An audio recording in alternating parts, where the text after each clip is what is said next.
Hosted by you/wondersoftworld_. Growing up, I always remember my mom being a single mom. I don't remember the exact moment she told me my dad was dead because I was so young. I have kind of always known. My mom told me that my dad died in a car accident 2 months before I was born. She said he was hit by a drunk semi-driver and was killed instantly on impact. Obviously, no one questions their own mother, especially at a young age. You believe her every word. This is what I always told people growing up if they asked about my dad. I would say I didn't have a dad because he was killed. My mom even claimed to be a widow on financial aid papers. Whenever I asked questions, my mom said things that just made sense to me. For example, "Mom, why don't you have any photos of Dad?" She told me they all burned in a house fire started by the dryer right after I was born. This made sense because we had moved to a new house when I was very young. Again, why would you question your mom? I tried to research my dad and his death, but nothing ever came of it. I assumed that back in the day, they didn't have computers or the internet, or if they did, there wasn't much. I later found out his name was Donald according to my birth certificate. The only reason I discovered this was because I had to force my mom to give it to me so I could get my license at 16. A lot of the time, I tried to ask more questions as I got older, but my mom became visibly angry when I did. Eventually, I just stopped because I didn't want to get yelled at anymore. This strained our relationship growing up. My mom and I were never really close. I tried asking family members questions, but literally, no one, not even my grandma, knew anything. My mom and grandma are super close, so this was very odd to me. The last time I asked my grandma before I finally asked my mom one last time, my grandma said, "I don't know who or where your dad is, but I know your mother loves you." Holy crap, when my grandma said that, I got goosebumps and knew something was very wrong. Fast forward to when I was 19. I started to see a therapist after being a victim of attempted kidnapping and being diagnosed with PTSD. My therapist told me to take a DNA test to possibly find out more about my dad's side. This way, I could learn more without having to ask my mom and make her angry again. I asked my mom to pay for the DNA test because I was a poor college student at the time. She immediately got so mad and yelled at me. She claimed that the government was going to clone my DNA and sell it. So, I never ended up taking it. After that, I didn't bring it up again. Fast forward to when I was 20 years old, around Thanksgiving time. My 3 friends and I had a fun day of baking cookies and talking all day long. Until I brought up the stories of my past and my dead father. I had a conspiracy theory I made up about my life, totally as a joke. I had told my therapist once and now my friends. The theory: what if my mom had a one-night stand with a rock star/musician and got pregnant with me? She never was able to find him again, so she couldn't tell him. My mom is considered the golden child among her siblings. So, in order to remain in the good graces of my grandparents, she told them she eloped and got married, then got pregnant with me, and shortly after, my dad died in a car accident right before I was born. It would make total sense why none of my family met him or knew him if it was a short relationship. My theory wasn't too far off. But this is what really went down. My friends all told me that my stories didn't really add up. A lot of them said they seemed odd but never mentioned it before. My friends paid for me to take a DNA test finally. I took the DNA test and then confronted my mom about it. She finally confessed that she always wanted to have a child but never wanted to get married. She found a clinic that did sperm donor pregnancies. She had 2 miscarriages before me, all with different donors. The 3rd time, she got pregnant with me. The name Donald came from donor. There was no dad who died in a car accident, it was all lies. With my DNA test results, I mostly had first cousin matches and didn't think much of it. But what I didn't know was that first cousins and half-siblings share a similar amount of DNA. A few weeks later, a girl messaged me claiming to be my half-sister. She was able to answer all the questions I had always had. The reason my mom couldn't answer those questions wasn't because she was upset that he had died, but because she truly didn't know. The girl who messaged me was correct, she was my half-sister. She introduced me in a group chat to the other siblings. This was 3 years ago, and we only had 30 half-siblings at the time. Now we are up to 50 and expect more to still pop up. We are from all over the country. We will never truly know how many of us there are because of how messed up the donor industry is. As for my dad being alive, we found this out recently. After years of research and sleuthing, my sisters found our donor through leads from the DNA test. We have reached out to him, and he is grateful to know about us. We have limited contact due to his family and his horrible wife.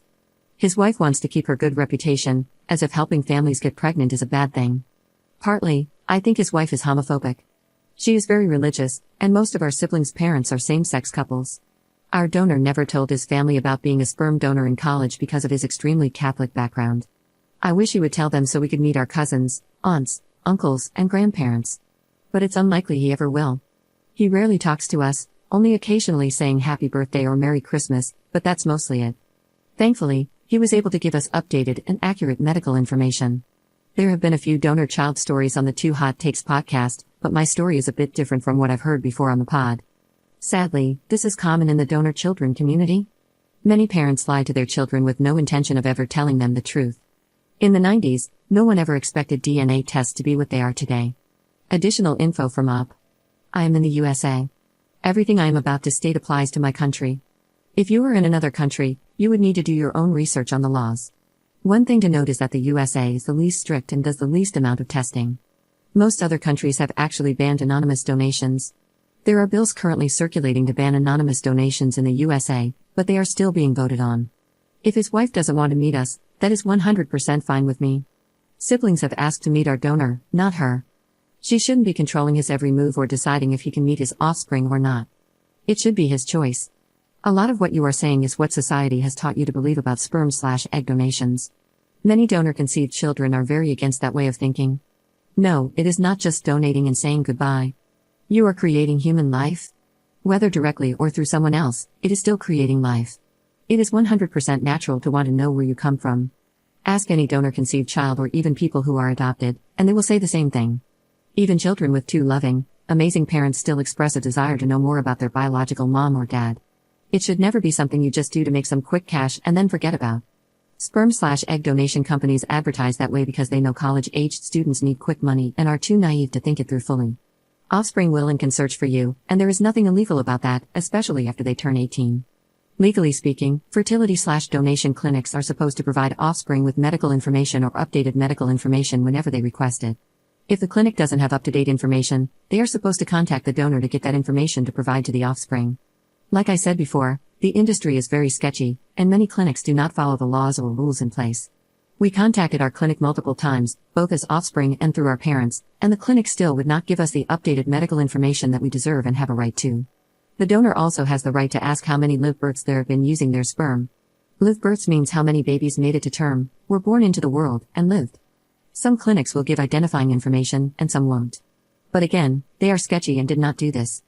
Our donor wanted to know and asked them many times. Our clinic went so far as to tell the parents not to report back live births, which is technically illegal, because they wanted to sell more sperm from our donor.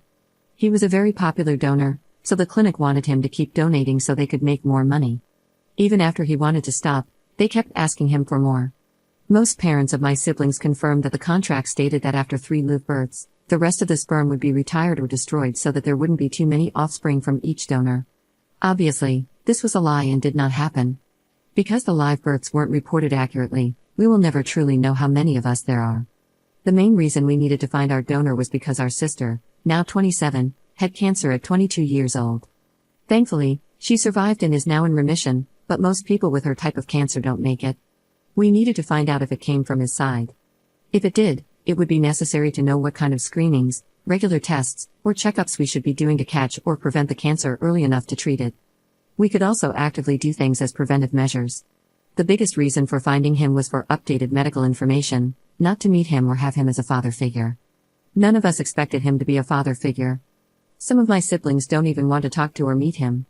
Because the USA is the least strict, there have been many cases of criminals donating when they legally shouldn't have been able to. Other cases include people with autoimmune diseases, mental health issues, or other conditions.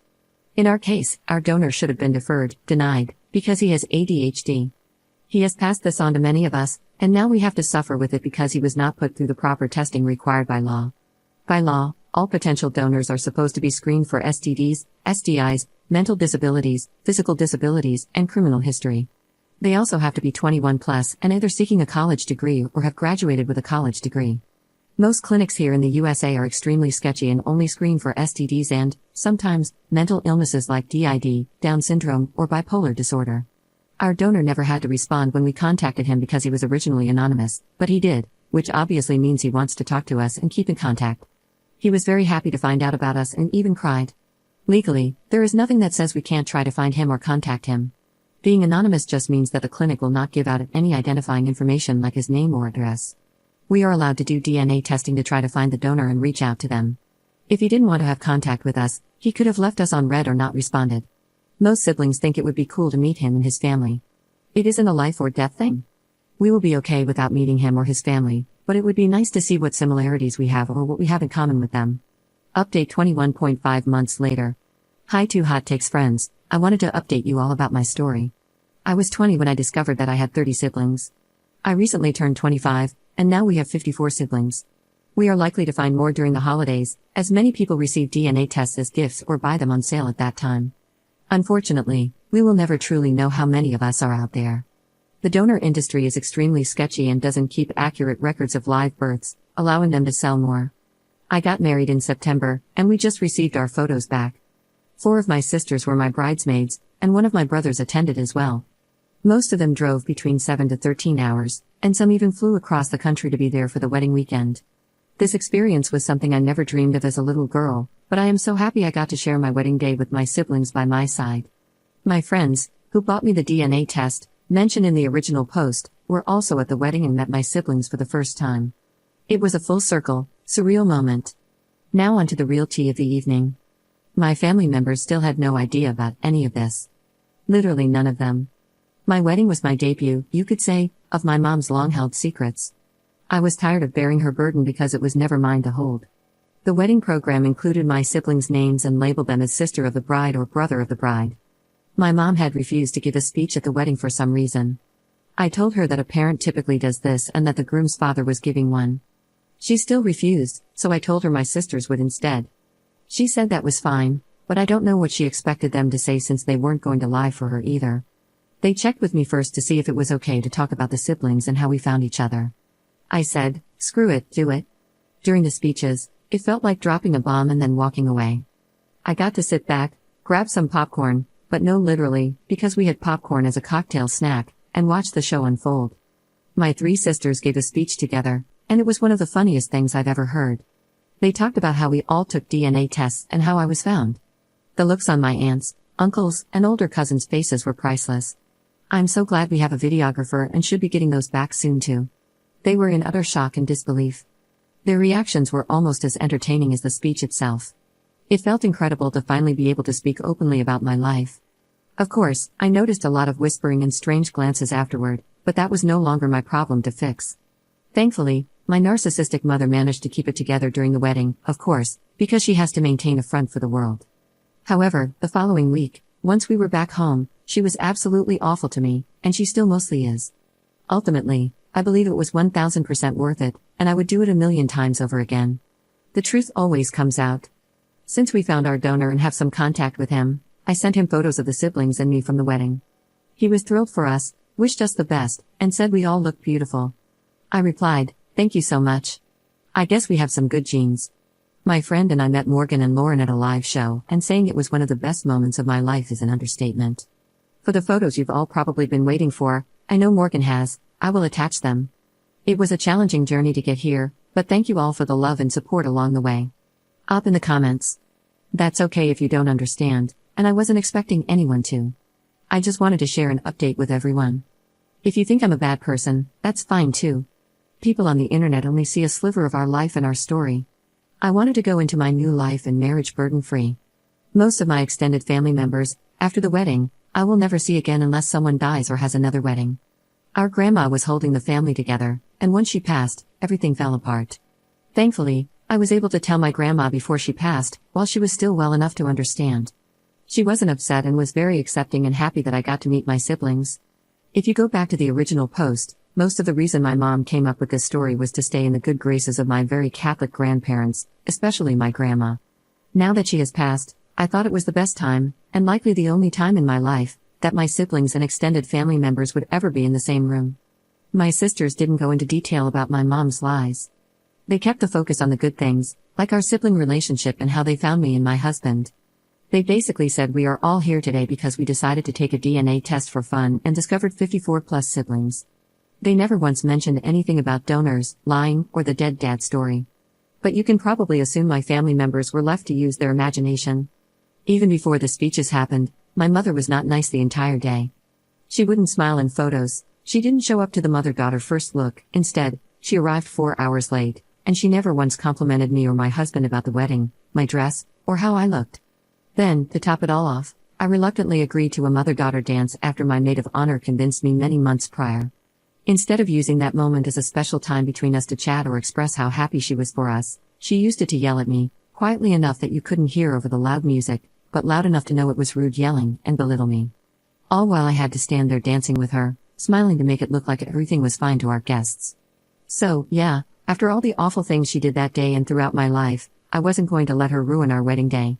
If you think what I did was wrong, I can live with that. I cannot live a life of lies and secrets.